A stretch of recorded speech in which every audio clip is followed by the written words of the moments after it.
Brunei Darussalam adalah sebuah negara merdeka. Kita selaku rakyat dan penduduk adalah dituntut untuk membebaskan diri daripada segala sikap yang merugikan. Di antara sikap merugikan itu ialah suka berpeluk tubuh dan ketandusan semangat patriotik. Sikap seperti ini patutnya tidak ada lagi dalam era merdeka, kerana kemerdekaan itu sendiri merupakan perangsang atau penggerak ke arah lebih super dan lebih progresif, bukan lebih culas dan lemah.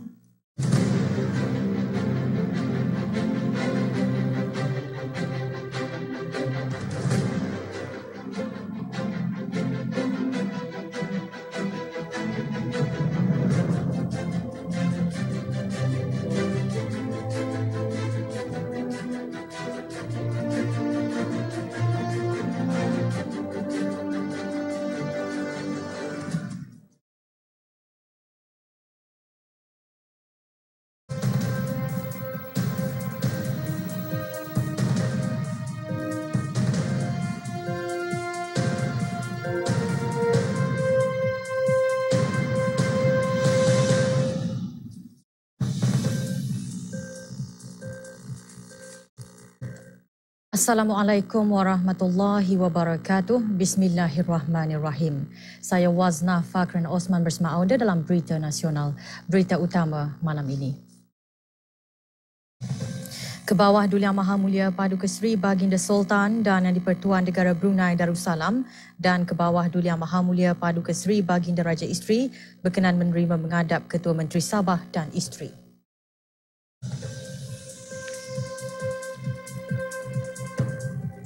Duli Yang Teramat Mulia Paduka Seri Pengiran Muda Mahkota berkenan berangkat menghadiri majlis perjumpaan bersama Perdana Menteri Republik Singapura. Kebawah Duli Yang Maha Mulia Paduka Seri Baginda Sultan Haji Hassanal Bolkiah Muizzaddin Wad Daulah Ibni Almarhum Sultan Haji Omar Ali Saifuddin Saadul Khariwaddin, Sultan dan Yang di-Pertuan Negara Brunei Darussalam dan Kebawah Duli Yang Maha Mulia Paduka Seri Baginda Raja Isteri Pengiran Anak Hajah Saleha binti Almarhum, Pengiran Pemanca Pengiran Anak Haji Muhammad Alam, petang tadi berkenan menerima menghadap Yang Amat Berhormat Datuk Seri Paduka Datuk Seri Panglima Haji Musa bin Haji Aman, Ketua Menteri Sabah dan Isteri, Yang Amat Berbahagia Datin Seri Panglima Datuk Hajah Faridah binti Haji Tusin yang berada di negara ini bagi menyembahkan surat jemputan ke hadapan majlis Kebawah Duli Yang Maha Mulia Paduka Seri Baginda Sultan dan Yang di-Pertuan Negara Brunei Darussalam dan Kebawah Duli Yang Maha Mulia Paduka Seri Baginda Raja Isteri Pengiran Anak Hajah Saleha. Juga hadir Tuan Yang Terutama Datuk Gulam Jelani bin Khanizaman, Pesuruhjaya Tinggi Malaysia ke negara Brunei Darussalam.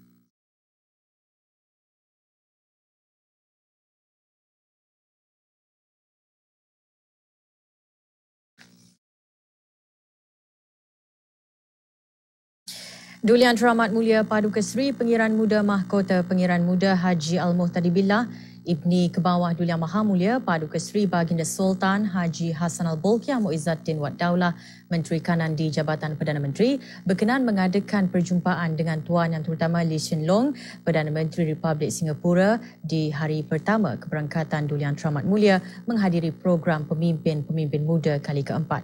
Terdahulu, Duli Yang Teramat Mulia berangkat membuat lawatan ke The Treasury, Kementerian Keuangan Republik Singapura. Keberangkatan tiba Duli Yang Teramat Mulia di The Treasury dijunjung oleh Tuan Peter Ong, Ketua Perkhidmatan Awam. Duli Yang Teramat Mulia kemudiannya dijunjung bagi mendengarkan sembah taklimat yang disampaikan oleh Puan Melissa Khoo daripada Strategi Grup Jabatan Perdana Menteri.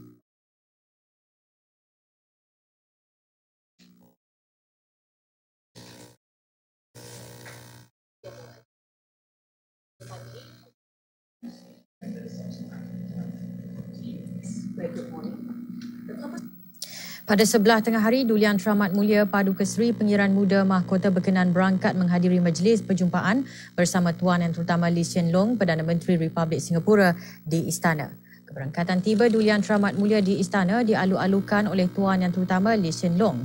Duli Yang Teramat Mulia mula-mula berkenan menandatangani buku pelawat sebelum mengadakan perjumpaan dengan Tuan Yang Terutama Perdana Menteri Singapura di West Drawing Room.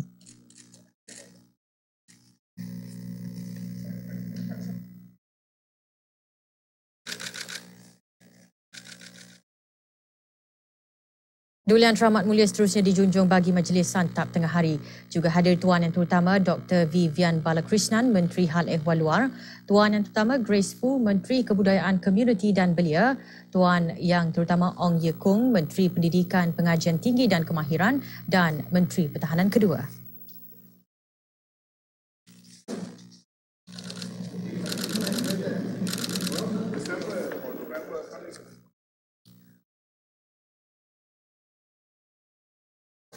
Dalam atur cara berasingan, Yang Teramat Mulia Paduka Seri Pengiran Anak Isteri Pengiran Anak Sarah binti Pengiran Haji Saleh Abrahaman berkenan berangkat membuat lawatan ke Zoo Singapura dan River Safari. Berangkat sama Paduka Ananda Yang Teramat Mulia Pengiran Muda Abdul Muntakim dan Yang Teramat Mulia Pengiran Anak Munirah Madhul Bolkiah. Keberangkatan tiba Yang Teramat Mulia di Zoo Singapura dijunjung oleh Puan Teo Poh Yim, isteri kepada Timbalan Perdana Menteri dan Menteri Koordinasi bagi Keselamatan Nasional Republik Singapura. Yang Teramat Mulia dan Paduka Ananda kemudiannya dijunjung bagi majlis santap minum pagi sebelum beredar melawat Zoo Singapura dan River Safari.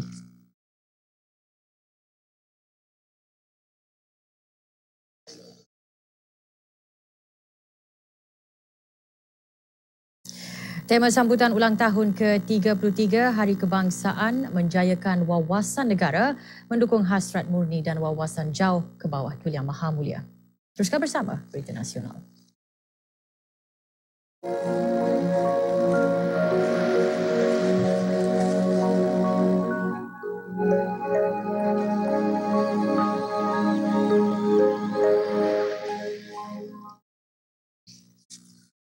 Sambutan ulang tahun Hari Kebangsaan Negara Brunei Darussalam sangat penting bagi menzahirkan ketaatsetiaan yang tidak berbelah bahagi ke hadapan majlis ke bawah Duli Yang Maha Mulia Paduka Seri Baginda Sultan dan Yang di-Pertuan Negara Brunei Darussalam dalam mendukung kepimpinan bijaksana baginda. Menurut Menteri Kebudayaan Belia dan Sukan, sambutan tersebut memperlihatkan semangat patriotisme, perpaduan yang jitu rakyat dan penduduk negara ini. Berucap semasa mesyuarat kedua jawatan kuasa tertinggi bagi sambutan ulang tahun Hari Kebangsaan ke-33 pagi tadi, Yang Berhormat Pihindatu Lala Raja Major Jeneral Besara Datuk Paduka Seri Haji Awang Halbi bin Haji Muhammad Yusof berharap acara-acara yang dirancang bagi sambutan itu nanti akan tertumpu kepada penyertaan holistik semua lapisan rakyat, terutama golongan belia yang berperanan sama membantu merealisasikan wawasan Brunei 2035. Menjayakan wawasan negara merupakan tema sambutan ulang tahun Hari Kebangsaan ke-33.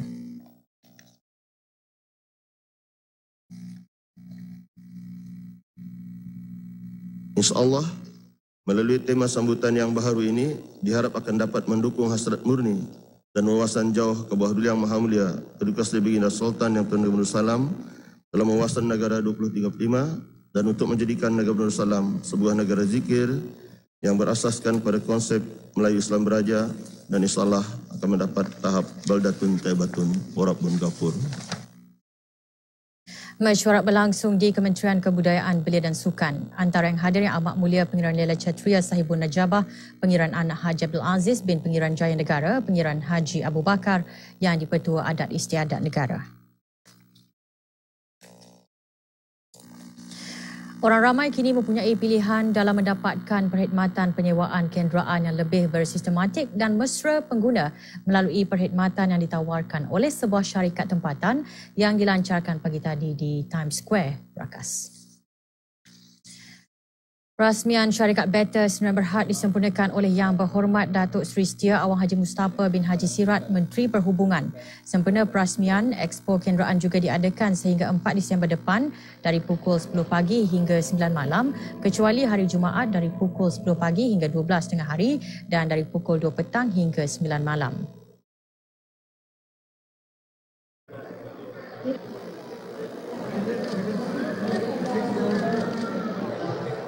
Menurut pihak syarikat berkenaan, penubuhan syarikat tersebut merupakan salah satu sumbangan ke arah menyahut seruan kerajaan untuk mempelbagaikan ekonomi dengan memajukan lagi sektor pengangkutan dan mewujudkan peluang pekerjaan kepada anak tempatan.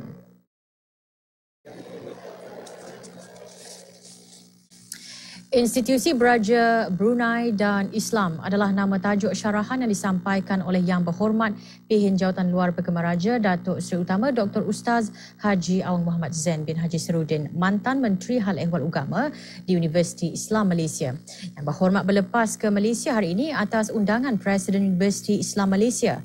Syarahan yang disampaikan antara lain menyentuh mengenai sejarah Kesultanan Brunei, Perlembagaan Negeri Brunei, sistem pemerintahan negara, adat istiadat dan kebudayaan Melayu.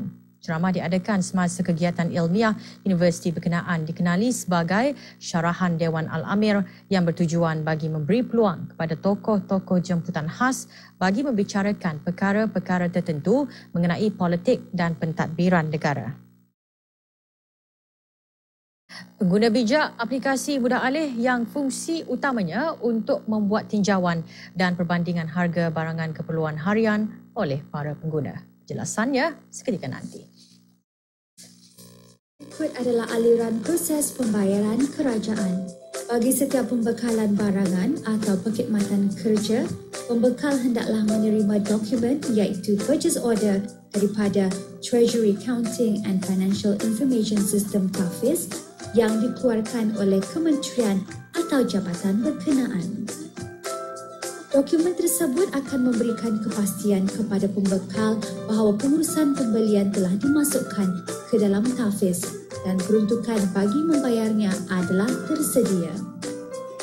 Apabila pembekal menghadapkan invoice tuntutan kepada kementerian atau jabatan berkenaan, invoice tersebut akan dimasukkan ke dalam invoice tracking system dan pembekal akan menerima slip pemberitahuan notification slip.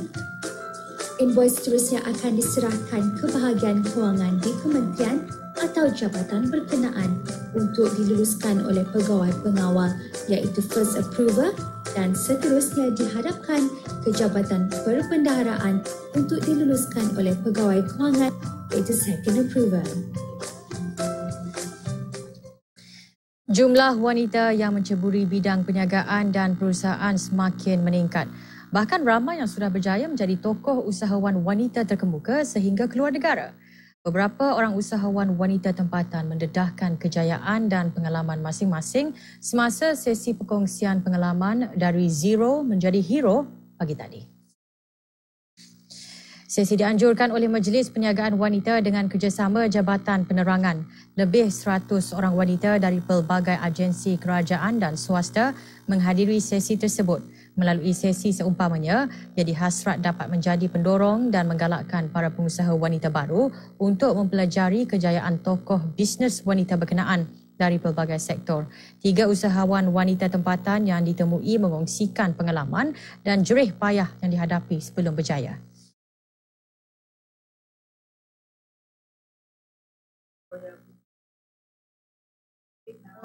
Kita mestilah kuat azam, kuat semangat, dan di samping itu kita membantu mereka-mereka yang sedang mencari pekerjaan, memberi peluang kepada anak-anak tempatan juga. Kita mesti tawakal, reda, dan yang paling utama kita mesti bersikap ikhlaslah, jujur dalam mengendalikan bisnes ataupun perniagaan kita ni. Sebenarnya untuk menjalankan bisnes lebih baik daripada bekerja di mana-mana kan, bagi saya lah, sebabnya satu daripadanya kita boleh mendisiplinkan diri sebenarnya dengan berniaga. Because kita mesti ada confident diri tani untuk menjadi seorang usahawan yang berjaya. Bangunlah kita, sebab kalau kita sendiri-sendiri dan untuk malu-malu misalnya, kita tidak akan ke mana-mana. Keluarkanlah sifat kita, bergaullah, sebab pergaulan kita akan membolehkan kita membuka minda kita dan kita akan sentiasa berasa tegas, dan yang penting sekali pikiran kita mestilah pikiran yang selalu positif. Jangan selalu memikirkan saya tidak boleh, belum coba, belum tahu. Perbandingan harga barangan serta undang-undang berkaitan dengan kepenggunaan diperkenalkan dalam aplikasi mudah alih pengguna bijak Smart Consumer yang dilancarkan oleh bahagian hal ehwal pengguna CAD yang sebelum ini dikenali sebagai bahagian kawalan harga Jabatan Perancangan dan Kemajuan Ekonomi JPKE Jabatan Perdana Menteri. Menurut JPKE, fungsi utama aplikasi mudah alih pengguna bijak Smart Consumer adalah untuk membolehkan para pengguna membuat tinjauan dan perbandingan harga barangan keperluan harian. Aplikasi berkenaan turut menyediakan maklumat mengenai harga barangan yang tersenarai di bawah Akta Kawalan Harga Penggal 142. Ia juga mengandungi bahan maklumat pendidikan mengenai pelindungan pengguna dan perkara-perkara yang berkaitan dengan kawalan harga. Ciri-ciri utama aplikasi mudah alih adalah section price comparison yang membolehkan para pengguna membuat perbandingan harga keperluan harian secara mingguan seperti produk tenusu, makanan dalam tin, minyak masak dan lain-lain yang dimaklumkan kepada CAD secara sukarela oleh para peniaga. Section jualan dan diskaun yang mengongsikan aktiviti-aktiviti jualan yang sedang diadakan di negara ini. Seksyen harga kereta yang membolehkan para pengguna menyemak harga maksimum pameran kereta yang telah diluluskan oleh JPKE, bahan maklumat pendidikan mengenai pelindungan pengguna dan kawalan harga, Seksyen Lodge a Complaint sebagai platform kepada para pengguna untuk menghadapkan aduan berkaitan dengan amalan-amalan perniagaan tidak wajar dan perkara-perkara berkaitan dengan kawalan harga. Aplikasi mudah alih yang dihasilkan oleh sebuah syarikat tempatan .root Technologies Sdn Bhd boleh dimuat turun di iTunes App Store bagi pengguna iOS dan Google Play Store bagi pengguna Android.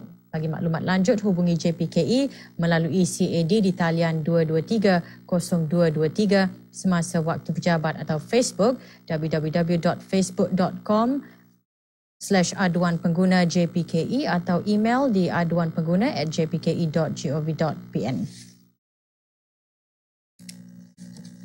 Sebahagian besar gedung perniagaan dan kedai menawarkan potongan harga dari 20 hingga 60% sempena Brunei Celebration 2016 yang bermula hari ini. Acara jualan murah besar-besaran itu akan berakhir 31 Januari depan. Pelbagai barangan dari barang makanan hingga ke perabot rumah, elektronik, pakaian dan aksesori ditawarkan dengan potongan harga yang menarik. Bagi kedai runcit serta kedai elektrik dan elektronik, sekurang-kurangnya 15 jenis barangan dikehendaki untuk ditawarkan potongan harga. Jabatan Perancangan dan Kemajuan Ekonomi JPKE menyarankan kepada para pekedai agar menyimpan tanda harga asal dan selepas potongan pada setiap barangan yang ditawarkan serta mempamerkan notis penyertaan sepanjang tempoh 65 hari acara Brunei Celebration 2016. Acara tahunan itu dihasrat dapat menyumbang ke arah meningkatkan kegiatan ekonomi negara menerusi jualan murah yang menarik di samping menggalakkan orang ramai untuk membeli belah di negara sendiri. Orang ramai juga diharap akan terus memberi sokongan dan dinasihatkan agar berhati-hati dan bijak membuat perbelanjaan dengan membuat perbandingan harga barang-barang berkenaan.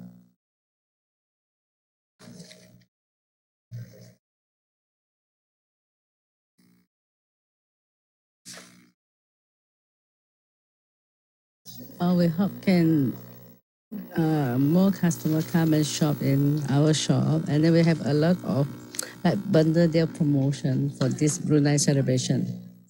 Hopefully, more choice for customer to choose our Mothercare product. Many customer coming because we can attract with the very lowest the price in the town. So we just hope customer come and then purchase electronic item or furniture item here. Penghasilan satu produk satu kampung di daerah Tutong menarik minat para pelawat dari selatan Thailand untuk ditauladani. Laporan mengenainya seketika nanti. I would love if you had free regular services. Free car wash maybe? Free tire and battery? I would like to buy the latest car model. Can I get free road tax and insurance? Need to pay less for my car. The best way is to pay via online, or do you have a mobile app maybe? Is there any better deal that I can pay according to the usage of the car?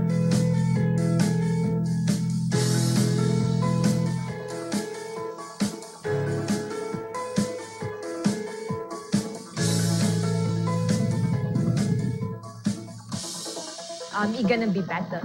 That would better.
There's no replacing the good feelings of talking to your loved ones. Stay closer with GST Roaming. GST, the future now. Wow! Wow! Wow! Welcome to Pizza Hut. Your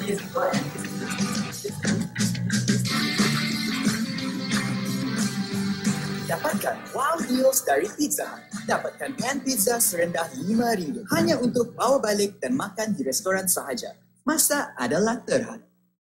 This is Adi. Adi loves to play football.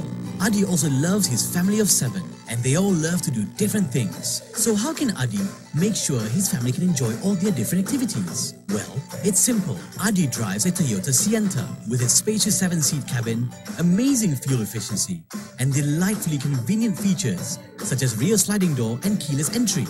The all-new Toyota Sienta. Bigger space, wider smile. Toyota. Always better. Imbas teh rimau asli. Jenama A. Periza sahaja. Ekstrak teh.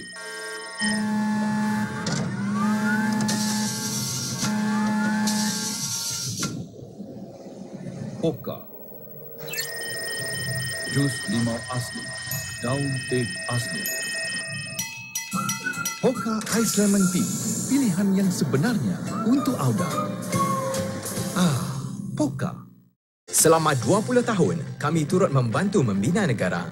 Simen kami menjadi tunjang kekuatan bagi Pusat Angkatan Keselamatan Negara. Simen kami telah membina pusat kesihatan yang menjadi tempat penjagaan untuk orang-orang yang kita sayangi.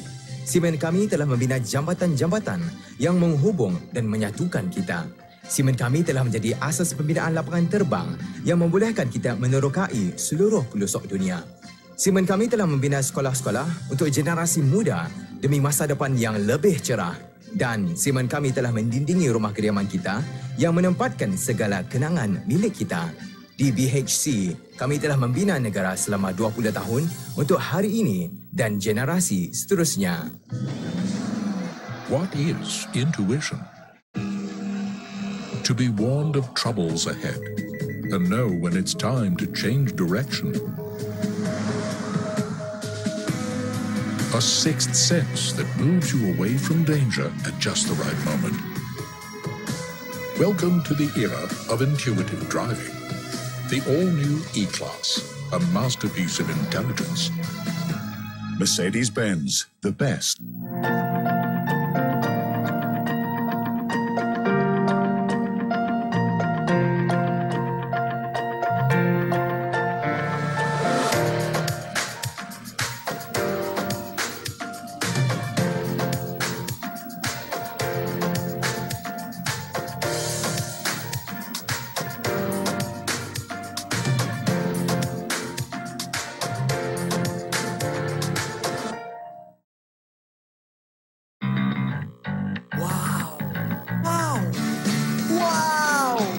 Welcome to Pizza Hut. Your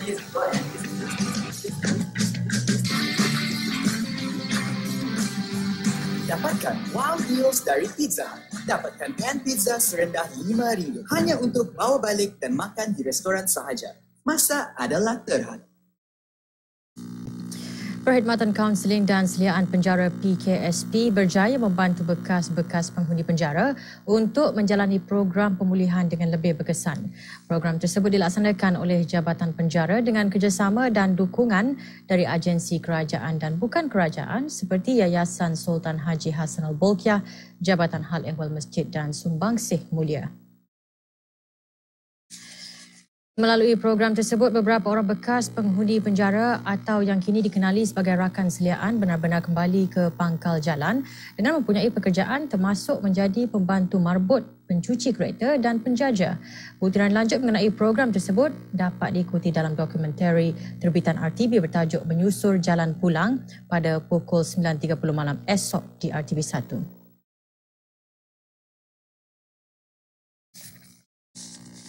Daerah Tutong pagi tadi menerima rombongan dari Raja Park Institute Yala Campus Selatan Thailand yang dalam rangka lawatan 3 hari ke negara ini. Rombongan berkunjung ke Kampung Kudang.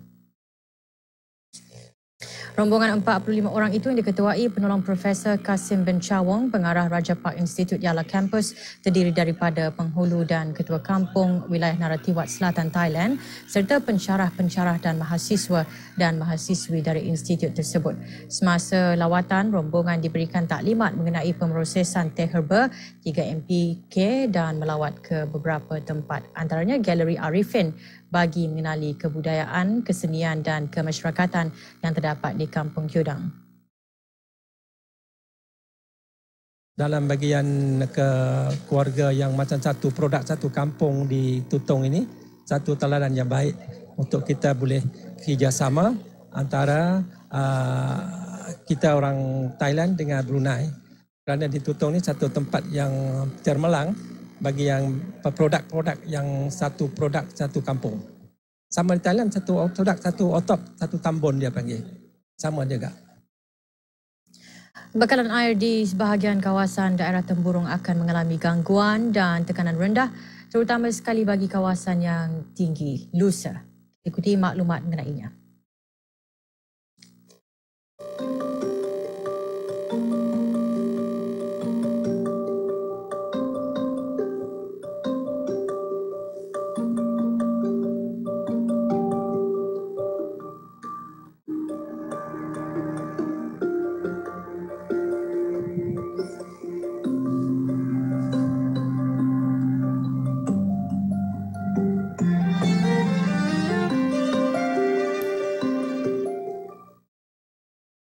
Beralih ke berita sukan, kejohanan bola sepak Piala FA Brunei, Majlis Sukan ABDB akan bertemu Indra SC dalam perlawanan separuh akhir pertandingan. Majlis Sukan ABDB berjersi biru mara ke separuh akhir setelah melewaskan Kota Rangers 1-0 dalam perlawanan suku akhir semalam.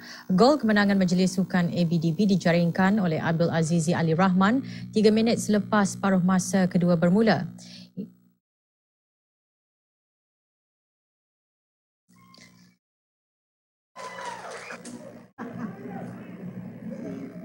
Indra SC pula mara ke separuh akhir selepas menundukkan Kasukan FC 3-1. Bagaimanapun, pihak lawan berjersi kelabu mendahului permainan melalui gol yang dijaringkan seawal minit ketiga sebelum Indra berhasil mengikat kedudukan 15 minit kemudian.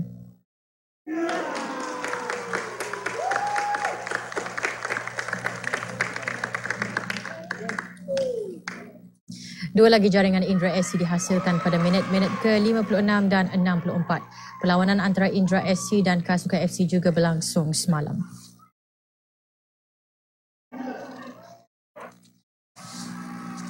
Ramalan keadaan cuaca untuk negara Brunei Darussalam dalam tempoh 24 jam akan datang pada amnya baik kecuali hujan atau hujan berpetir terutama pada esok petang. Cuaca pada malam, hujan berpetir berasingan di kawasan pedalaman. Sebahagian berawan di kawasan-kawasan lain. Keadaan laut berombak sedikit di paras 0.5 hingga 1 meter. Angin bertiup dari arah barat laut atau barat daya selaju 5 hingga 10 km sejam.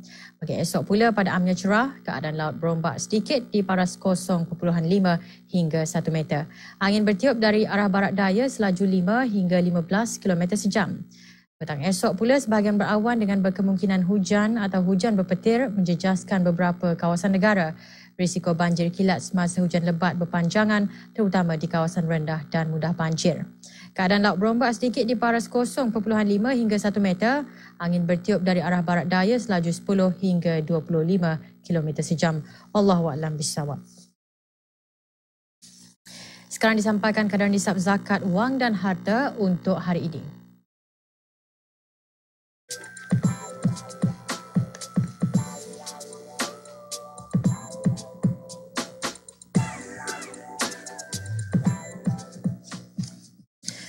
Berikut pertukaran mata wang ringgit Brunei dengan beberapa mata wang antarabangsa dan serantau.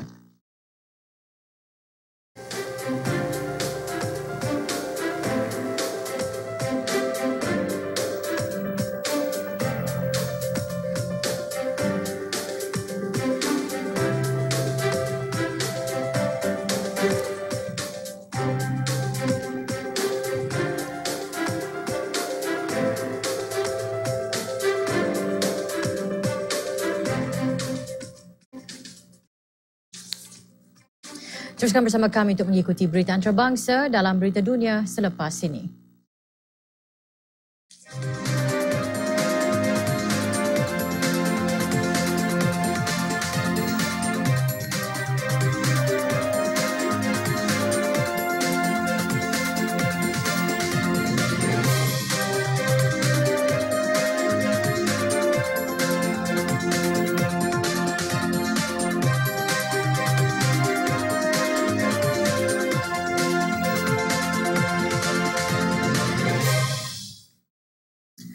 Bertemu kembali bersama saya Wazna Fakrin Osman dan antara tajuk utama berita dunia malam ini. Tuan François Fillon menang dalam undi pencalonan untuk bertanding dalam pilihan raya Presiden tahun depan.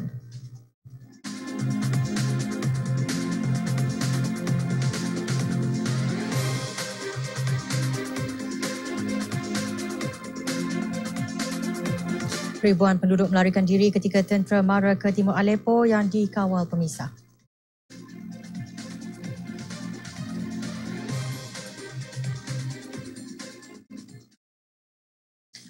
Tuan François Fillon memenangi undian menewaskan saingannya Tuan Alain Juppe dalam pilihan raya yang diadakan pada hari Ahad. Kemenangan ini bererti beliau akan menjadi calon dalam pilihan raya Presiden Perancis yang akan diadakan pada bulan April-Mei tahun depan. Dan hampir kesemua kiraan undian dari 10,228 stesen mengundi dikira, Tuan Fillon menang lebih 67% di depan saingannya. Semasa berkempen, beliau berjanji akan memotong perbelanjaan awam, menangani penghijrahan, menyokong nilai tradisi keluarga dan mengeratkan persahabatan dengan Presiden Rusia Vladimir Putin. Populariti Tuan Fillon meningkat dalam beberapa minggu lalu berbanding Tuan Juppe. Undian menunjukkan Tuan Fillon berusia 62 tahun, mantan Perdana Menteri semasa pemerintahan mantan Presiden Sarkozy pada tahun 2007-2012 mempunyai peluang besar menang dalam pilihan raya Presiden Perancis tahun depan. Sementara itu, Presiden François Hollande dalam beberapa minggu dijangka mengumumkan sama ada menyertai pilihan raya semula bagi penggal kedua tahun depan. La campagne qu'il a conduite, je veux le remercier pour ce qu'il est, c'est-à-dire un homme d'État. Je veux le remercier pour les mots qu'il a eus à mon endroit ce soir. Et comme je l'ai dit tout à l'heure... Sementara itu di Itali, penghutang suara ke atas dasar pembaharuan Undang-Undang Negara akan diadakan pada 4 Disember. Ianya sekaligus dilihat sebagai undi yakin bagi menentukan kedudukan Perdana Menteri Matteo Renzi. Penghutang suara yang dijadualkan pada 4 Disember disifatkan sebagai penentuan terhadap masa depan kejaya Perdana Menteri Renzi serta membawa Parti Pergerakan 5 Star maju setapak untuk memerintah. Dasar pembaharuan mencadangkan untuk mengekang peranan Senet Dewan Tinggi Parlimen, satu tindakan yang Tuan Renzi anggap akan memudahkan proses membuat keputusan dan memastikan kerajaan yang stabil. Namun Parti Pembangkang membantah dengan berkata ia akan menyukarkan proses pengubalan undang-undang. Tuan Renzi berjanji untuk meletak jawatan jika beliau tewas dalam pungutan suara nanti. Beliau juga tidak akan terlibat dalam penubuhan kerajaan sementara.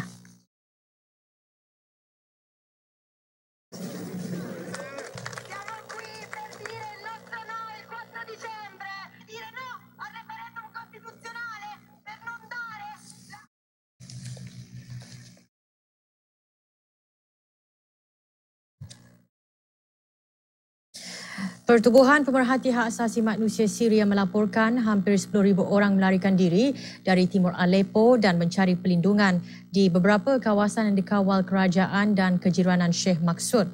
Tentera kerajaan menawan semula 6 kampung di timur Aleppo semasa hujung minggu, memaksa sejumlah besar penduduk yang ketakutan melarikan diri. Menurut laporan Pertubuhan Hak Asasi Manusia itu lagi, tentera kerajaan kini menguasai sebahagian besar kawasan utara Aleppo.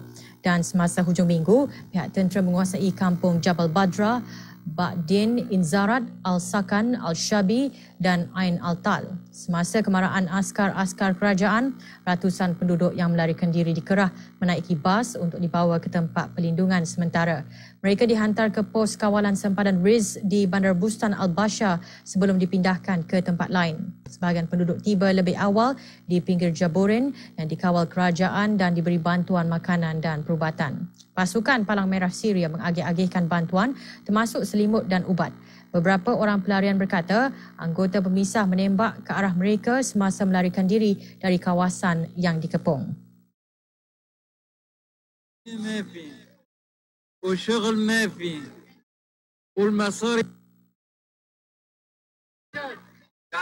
Terdahulu, tentera dan sekutunya menawan kejiranan Hanano di barisan timur laut yang dikepung. Ini disusuli dengan penawanan semula daerah Jabal Badro dan Holok. Dalam pertempuran di Holok, sejumlah besar pengganas ditumpaskan.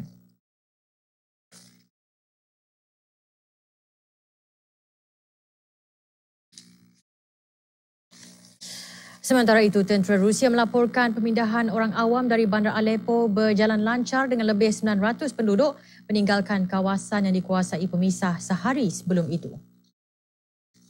Menurut kenyataan dari pusat Rusia bagi penyatuan semula, dalam hanya masa 24 jam, 903 orang awam termasuk 119 orang kanak-kanak meninggalkan kawasan Jabal Badro yang dikuasai pemisah. Kenyataan itu menambah 5 buah kejiranan dan lebih 2,000 bangunan dibebaskan dari barisan depan Nusra Front dan kumpulan yang bersekutu dengannya.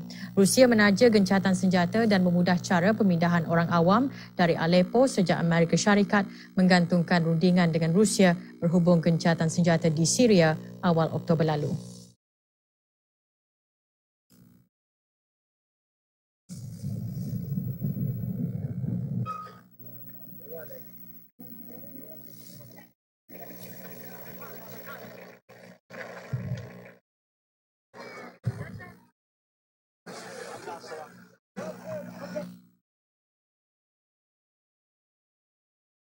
Dalam perkembangan lain di Syria, satu letupan dilaporkan menggegarkan kawasan jalan raya di Bandar Al-Rai dalam apa yang didakwa serangan bom nekat. Beberapa orang dilaporkan maut dan cedera. Sumber keselamatan dan hospital berkata 12 orang dilaporkan cedera, kebanyakan mereka adalah kanak-kanak. Mangsa dikejarkan ke hospital berdekatan. Bandar Al-Rai terletak 2 km ke selatan sempadan daerah Kilis, Turki adalah sebuah kawasan yang dikawal pemisah sokongan Turki. Kawasan ditawan dari pemisah dalam operasi Euphrates Shield yang dilaksanakan sejak Ogos tahun ini.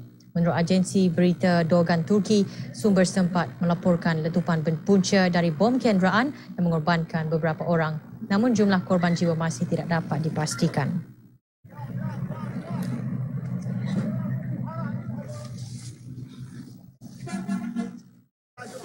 يوجد جرحى وعدد شهداء.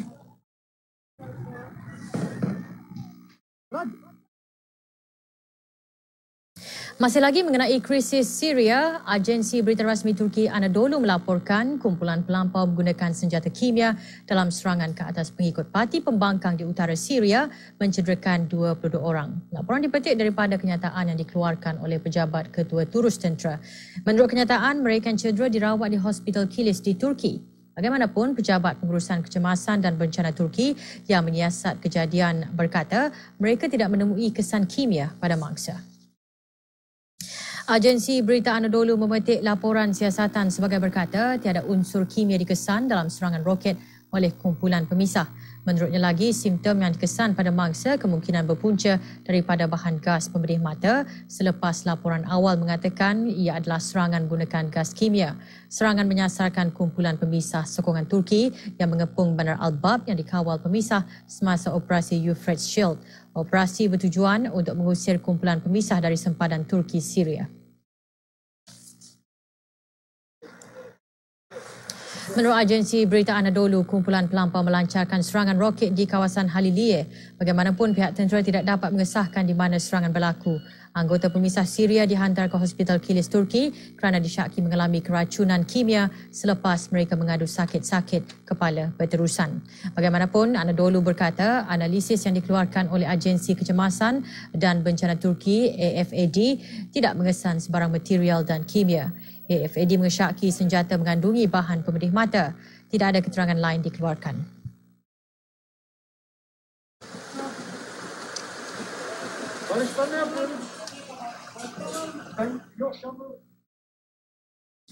Ikuti berita antarabangsa selanjutnya dalam Berita Dunia selepas ini. We're celebrating 50 golden years of uniting 10 magnificent nations where over 650 million hearts beat. We stand together for one vision, one community, one ASEAN. Our beauty and diversity is unparalleled. Discover a land of stunning natural wonders and home to the world's most incredible creatures. Seek thrills and adventures of a lifetime. Immerse yourself in our rich traditions, diverse cultures, and fascinating history.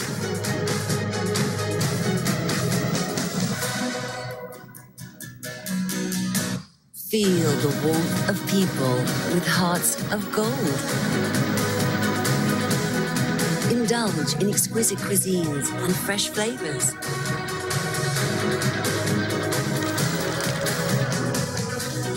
Uncover ancient cities, enchanting stories, and treasured legends.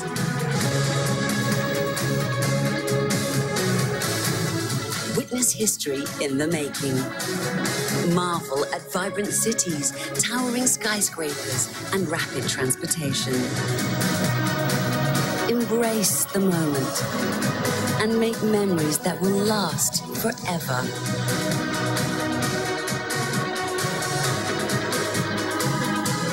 Join us for our golden celebration. Come visit ASEAN for our 50th anniversary in 2017. Rakyat Switzerland menolak usulan bagi negara menutup segera 5 loji kuasa nuklear. Mereka bimbang akan kehilangan kebergantungan terhadap tenaga nuklear berbanding dengan isu keselamatan. Semasa pembuangan undi, 54.2% menolak inisiatif dan 45.7% menyokongnya. Undian dijalankan sebagai sebahagian daripada sistem demokrasi yang memberi kuasa kepada rakyat untuk bersuara ke atas isu penting. Jika inisiatif diluluskan, reaktor Mahleberg dan Birkenau akan ditutup tahun depan, disusuli dengan penutupan loji Kostjen pada 2024 dan Lippstadt pada 2029.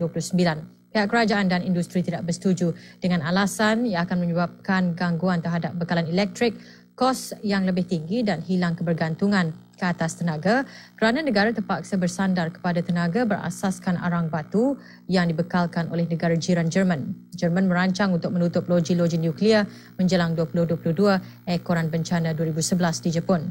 Bencana itulah yang mendorong Switzerland untuk mengusulkan penutupan tenaga nuklearnya. Wir heute bei 54,2% der Stimmbevölkerung eine Ablehnung der Atomausstiegsinitiative. Damit sind Volk und auch Stände. Ich bin erleichtert. Sehari sebelum Chile menjadi tuan rumah mesyuarat ke-15 negara-negara anggota Konvensyen Anti Pemusnah Period Api di Santiago, rombongan delegasi membuat perjalanan ke kawasan pedalaman bagi memerhati operasi memusnahkan period api. Dianggarkan 500 lombong yang ditanam dalam tanah sudah dihapuskan di kawasan sekitar 500 meter dekat sempadan Peru. Operasi diadakan di Arica, kira-kira 2,000 km ke utara Santiago. Arica terletak di kawasan utara sempadan antara Peru dan Bolivia. Daerah berkenaan dipenuhi dengan lombong semasa zaman pimpinan Augusto Pinochet dari tahun 1973 hingga 1990. Walaupun perdagangan dan pelaburan semakin kokoh dan ekonomi cepat berkembang, Peru dan Chile berselisih faham atas sempadan mereka sejak Chile memenangi Perang Pasifik 1879 hingga 1883. Sempadan Chile dengan Argentina adalah sempadan ketiga terbesar di dunia dikawal oleh para pelombong rejim Pinochet. Pulangan Chile kepada demokrasi melihat tanda negara Amerika Selatan Treaty Ottawa pada 2002 yang pertama ditandatangani oleh negara-negara ahli pada tahun 1997. Ianya ditegah penggunaan, menyimpan stok, pengeluaran dan pemindahan lombong periuk api. Setakat ini kira-kira 162 buah negara ahli atau 80% dari seluruh dunia telah menandatangani perjanjian merupakan sebahagian dari negara-negara ahli konvensyen. 35 buah negara belum menandatangani perjanjian termasuk Amerika Syarikat, Rusia dan China. Di paparan anti lombong pada hujung minggu di sempadan Peru, kira-kira 500 buah lombong telah dimusnahkan.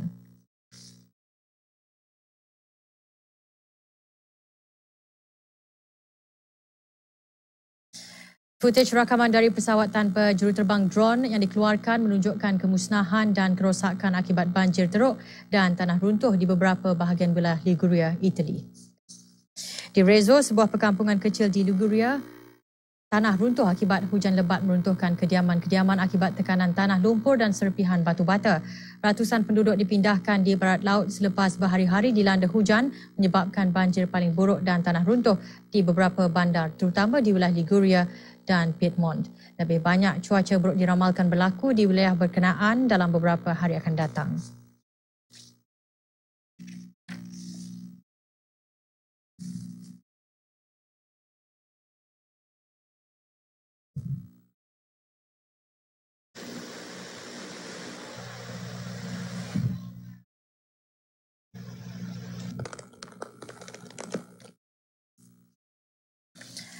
Bakal Setiausaha Agung Bangsa Bersatu PBB yang baharu Jeneral Antonio Guterres kini berada di China dalam rangka lawatan 2 hari di negara berkenaan. Semasa perjumpaan Tuan Guterres dengan Menteri Luar China Wang Yi, kedua-dua pemimpin bertukar-tukar pendapat dan membincangkan isu-isu semasa berkaitan. Tuan Wang mengalu-alukan Tuan Guterres dan melahirkan harapan supaya aktif dalam mempromo kerjasama antarabangsa. Tuan Guterres juga melahirkan penghargaan kepada China kerana memberi sokongan padu kerjasama dalam pelbagai hala. Tuan Guterres akan memulakan peranannya sebagai Setiausaha Agung ke-9 Badan Dunia itu selama 5 tahun bermula 1 Januari 2017. Beliau mempunyai pengalaman luas dalam hal ehwal kemanusiaan. Beliau dijangka akan membuat pembaharuan kepada struktur PBB agar lebih responsif pada keperluan rakyat yang melarikan diri dari peperangan.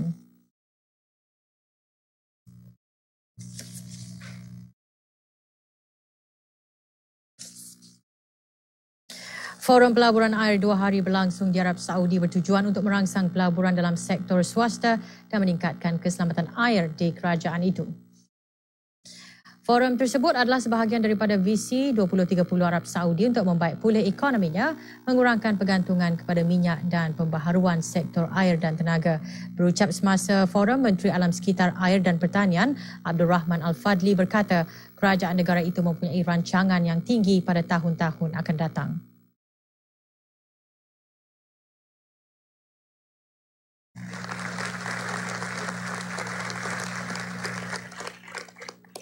Arab Saudi juga mengumumkan untuk menubuhkan sebuah program kebangsaan untuk mengoptimumkan penggunaan air dan tenaga. Sebagai sebahagian daripada usaha pembaharuan, kerajaan itu juga berazam untuk mengurangkan subsidi elektrik dan air sebanyak 200 bilion rial pada tahun 2020.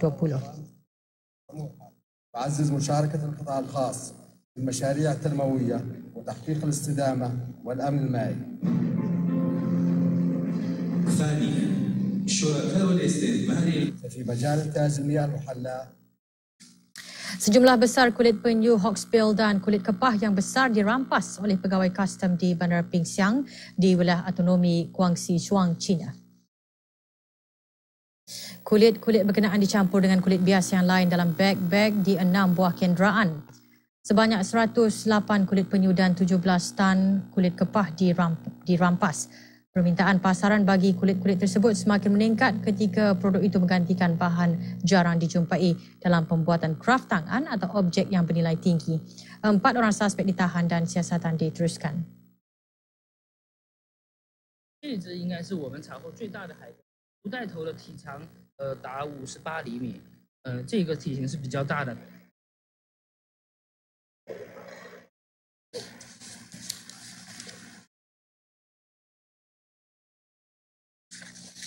Perubahan iklim dan kenaikan paras air laut memburukkan lagi masalah populasi ikan yang kian berkurangan disebabkan tangkapan ikan secara berlebihan di Laut Thailand. Beberapa kumpulan pejuang alam sekitar memberi amaran Thailand dan industri perikanan akan berdepan dengan masalah besar akibat impak perubahan iklim. Kenaikan suhu air laut disertai dengan tangkapan ikan secara berlebihan adalah antara ancaman terhadap pembiakan ikan.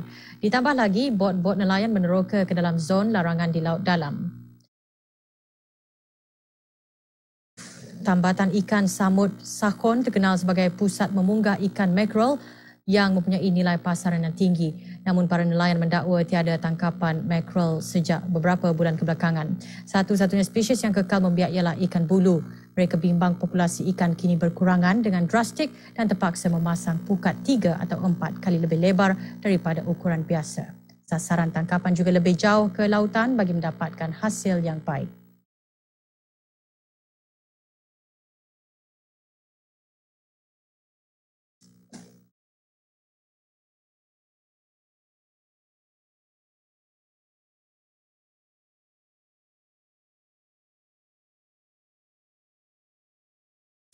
Menurut salah satu projek kajian, stok ikan melimpah ruah sekitar tahun 2006 dengan tangkapan melebihi 856,000 tan di Selat Thailand dan menurun kepada kira-kira 617,000 tan menjelang tahun 2010. Pakar Marine berkata puncanya ialah perubahan iklim dan tangkapan ikan secara berlebihan.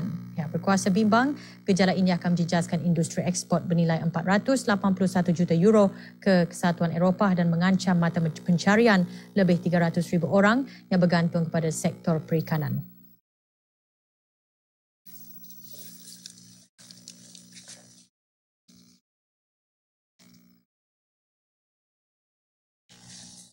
Puluhan pesawat buatan sendiri berwarna-warni membuat penerbangan dari landasan lapangan terbang lama Hong Kong sebelum mendarat ke dalam Victoria Harbour yang ikonik.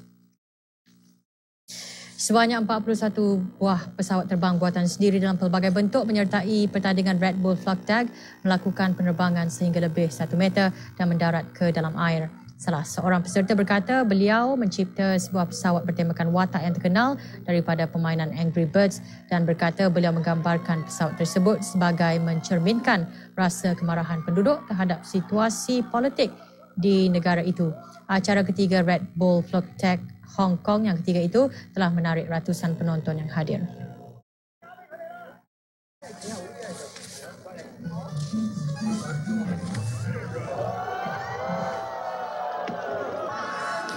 Pertandingan tersebut dimenangi oleh pasukan Blank Space yang mencipta pesawat mereka berbentuk seperti kapal angkasa berwarna hijau. 4 peserta dilaporkan mengalami cedera ringan selepas terjunam ke dalam laut dengan seorang wanita dilaporkan pengsan dan mangsa lain mengalami cedera ringan seperti luka. Kesemua mangsa telah dibawa ke hospital untuk pemeriksaan dan rawatan. Peraduan Red Bull Flag Tag bermula di Vienna pada tahun 92 dan kini telah diadakan di lebih 44 buah negara termasuk Amerika Syarikat, Jerman dan Australia. Hong Kong menjadi bandar pertama Asia untuk mempengerusikan pertandingan Red Bull Flag Tag atau Flight Day di Jerman pada tahun 2010.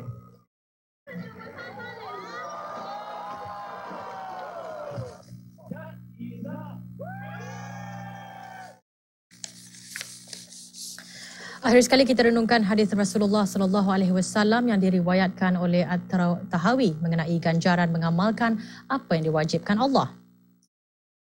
Amalkan semua yang diwajibkan Allah, nescaya kamu menjadi orang yang paling bertakwa. Sebelum berpisah, kita saksikan klip video mengenai kreativiti sekumpulan artis terbaik dari Amerika Syarikat, Kanada dan Singapura dalam melorek skulptur daripada pasir. Pertandingan antarabangsa diadakan di Florida. Selamat menyaksikan. Assalamualaikum warahmatullahi wabarakatuh.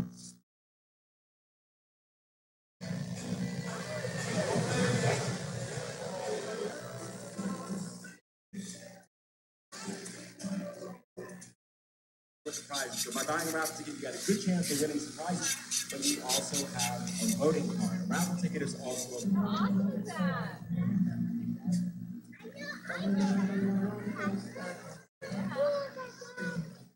a lot of art, all kinds of things. A couple $1,000. We won the People's Choice Award, the Concert Public Award, and the Artist today. I hope he comes back today. That would be nice.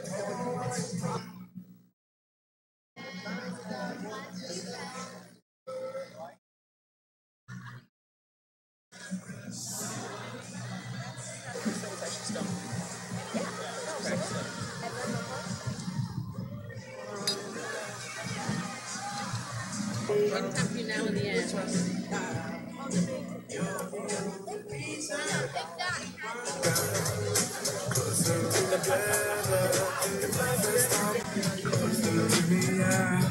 If life has taught me anything, it's all about that little thing. It's crazy,